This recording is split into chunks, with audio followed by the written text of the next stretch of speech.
and welcome to this eyeshadow palette review from me. I was gonna say long awaited. I don't feel like it's been too long awaited. At least I hope not. I feel like I was pretty prompt on this one. I have got the new eyeshadow palette from Anastasia Beverly Hills.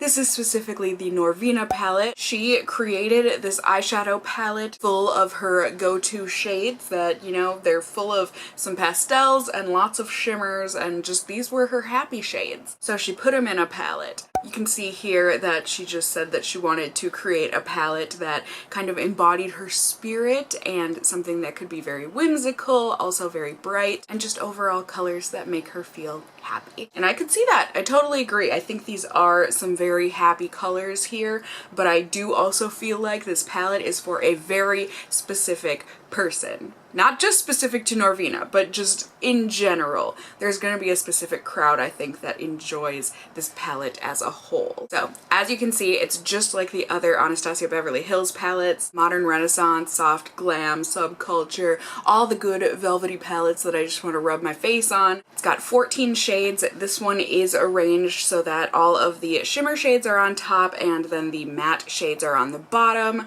Pretty sure that's taken a page out of Loraque's handbook, right? Don't they usually make their palettes like that? Just totally fine either way. I like the layout for the most part here. Overall, the shadows that you are getting, like I said, there are 7 matte shades, which is the bottom row. Then there are 2 metallic shades, 1 foiled metallic shade, and then 4 duochrome shades. Which, I don't know, I kind of disagree about the duochrome naming of some of these shades, like Dazzling and Drama. I don't think those are duochromes at all. Even Wild Child I feel like is kind of pushing it, and same with Celestial. I mean, either way, you've got shiny shades on top and matte shades on the bottom. You can see here, price-wise, this is kind of right in the middle of these palettes from Anastasia Beverly Hills. They all cost the same $42, but they all have a different gram worth, I guess, as a whole overall. The Modern Renaissance and Subculture palettes had 9.8 grams in them. The Soft Glam had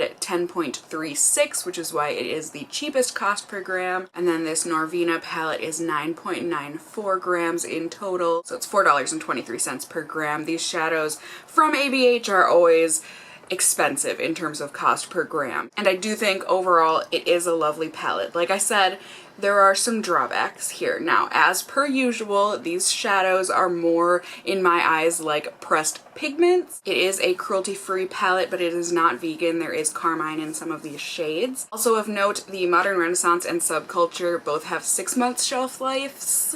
Words, Cassie, words. And then the Soft Glam and Norvina have 18-month shelf lives. So apparently I can't say that sentence. If that is something that concerns you, these are the ones to get if you want longevity. There is some horrendous tapping off, falling out with these shadows because of them being more like pressed pigments, so you just really have to be very cognizant that you need to tap off your brush like mad after you dip in, and then you go to put this on your eyes. The metallic shades are also the kind where it's like even if you push your finger in or your brush in a little bit, it'll make a huge dent in there. Just make sure, you know, when you're tapping off, you know, kind of store this as flat as you can, and then you can save that extra pigment fallout for next time. A couple of these, I would say Wild Child and Drama, especially Drama, you need to use a glitter glue or something sticky on your lids. Otherwise, you are going to have fallout throughout the day like mad. Even if you use a cream shadow or a shadow primer like I do usually use. I mean, I always use an eyeshadow primer, but the cream shadow is kind of hit and miss. Some days I do, some days I don't.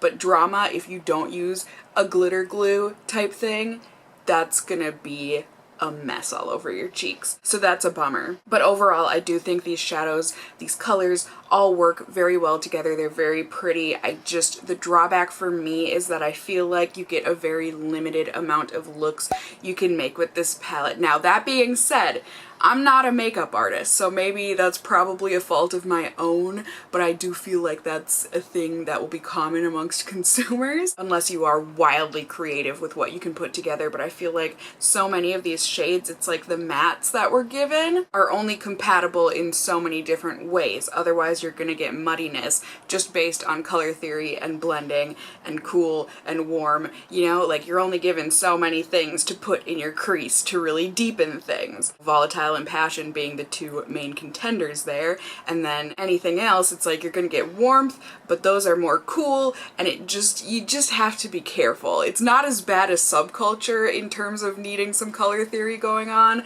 but you do have to be cognizant of that. And then also, you know, I feel like you can tell by looking at this, but you need to love pinks and purples on your eyes. If you don't, you are not going to have fun with this whole palette. Boop, boop, boop, boop, boop, boop, boop. Big chunk of this palette for sure. You also have to like primarily warm looks. I just feel like that's the main thing that you're gonna make with these shadows. You can kind of pull a little bit cool if you focus mainly on the matte shades, but overall it's just, if you don't like warm shadows, if you don't like pinks and purples, this is not your palette. But if you do like those things, you can create some really pretty looks with this. I did separate this video again, like my last eyeshadow palette review, where I made a whole separate video on my mini tutorials, so you can see over there the 3 eye looks that I came up with. This is another one. I mean, you definitely can come up with some very natural and neutrally kind of looking looks, but then you can also have fun and add drama with the pinks and the purples and stuff. There's definitely some variety that you can create, but I feel like the looks that you come up with or can come up with are going to be in kind of the same realm, just based on the colors and finishes that we're given here. So overall, do I like and recommend this palette? Heck yes! If you like the things that I mentioned, and if you're okay with having to kind of like work with the shadows in the sense that you do have to be very cognizant of what you're doing, you know, tapping off your brush and that sort of a thing. Otherwise, you know, if you're good with that, I think these palettes from Anastasia Beverly Hills are gorgeous. They really are very, very pretty. I would say I personally enjoy the Modern Renaissance and Soft Glam over this palette, but that's not to say I don't like this palette. I do really, really like this palette and can certainly see myself reaching for this a lot in the future. I think if Soft Glam and the Norvina palette had a baby together, that would be like, now that would be a palette.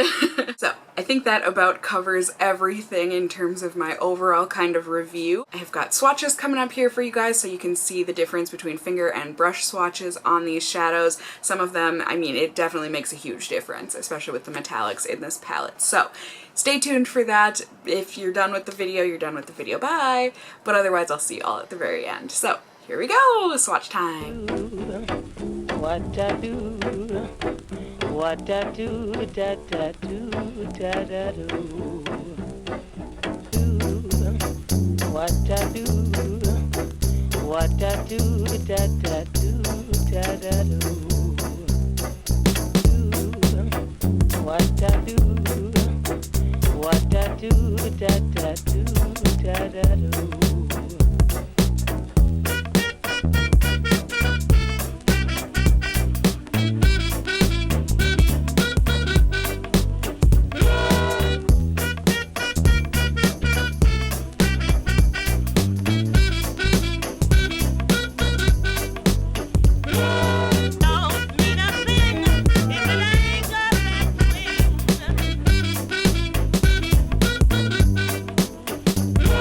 That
folks, there is my overall review of this Anastasia Beverly Hills Norvina palette. I really do love it. I think it is lovely, and if you, like I said, are into these kinds of shades, these colors, I think you're not going to be disappointed at all with this palette. The price point, yeah, it's an expensive cost per gram, but I think overall 42 bucks. It makes sense. I do think the quality is there for these shadows. They last all day. They're really, really gorgeous, really nice. So if you've been thinking about this palette, I do think it's a good one. Like I said, if you are interested, I do have that whole separate video on mini tutorials, so if you want to see how I've been using this palette, definitely go ahead and check that out. Otherwise, just let me know in the comments down below if you love this palette, if you just kind of think it's okay, if you hate it, if you bought it, if you didn't. What are your likes and dislikes with palettes? I love hearing from you guys down below and just seeing everybody's differing opinions. And then also, if you did enjoy this video or found it helpful, I would really appreciate it if you went ahead and gave me a thumbs up down below. And then if you are new here, hey, hi, hello, how are you? You can go ahead and subscribe if you want to see more content from me in the future. You can become a member of my casserole family here on my channel. I would love to have you here. And as always, I just hope you guys are all doing well. And until next time, just stay well until then. Bye!